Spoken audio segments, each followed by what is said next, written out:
भारतीय राजनीति में लौह पुरुष और भीष्म पितामह कहा जाता है। भारतीय राजनीति में लाल कृष्ण आडवाणी 96 साल में भी एक्टिव है, लेकिन 10 साल बाद प्रधानमंत्री मोदी ने उनको क्यों याद किया?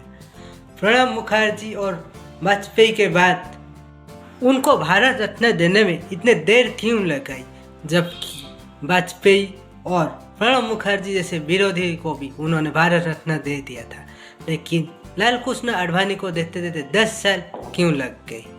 आइए जानते हैं। और जिसने मन में संकल्प किया हुआ है, भारतीय राजनीति और भाजपा यानी भारतीय जनता पार्टी में लाल कृष्ण आडवाणी का योगदान बहुत ही बड़ा है, वाजपेयी से भी ज्यादा है।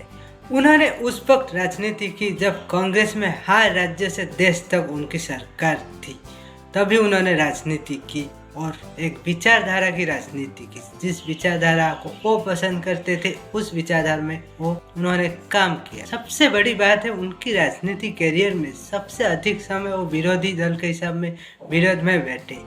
जब सत्ता मिली तब सत्ता में बैठे, लेकिन कभी अपनी विचारधारा से उनका मुंह भंग नहीं हुआ। ना ही सत्ता से उनके लोभ थी और ना ही पार्टी बदले जैसे आजकल की राजनीति में होते हैं। कांग्रेस की बहुत सारी नेता 10 साल में देखिए कितने कूद गए भाजपा में, लेकिन उन्होंने 50 साल से ज़्यादा होगा उनका करियर राजनीति, कभी भी कूदे नहीं किसी दल। अपनी विचारधारा संग उन्होंने रहे।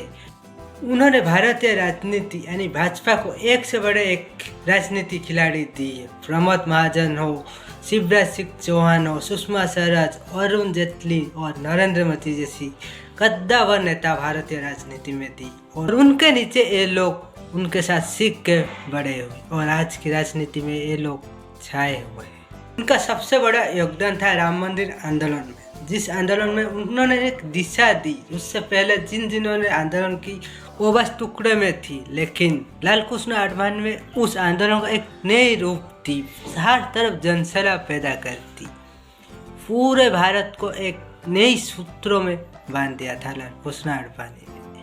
राम मंदिर आंदोलन में उसका योगदान सबसे निराला, सबसे बहुत ज़्यादा था। लेकिन उनके शिष्य नरेंद्र मोदी, जो आज पूरे तेज तरार भारतीय राजनीति में लोकप्रियता, उनके बराबर कोई नहीं, लेकिन वो अपने गुरु को भारत रत्न देने में इतने देर क्यों लगा दी? कहा जाता है प्रधानमंत्री मोदी जो भी करते सोच समझ कर करते।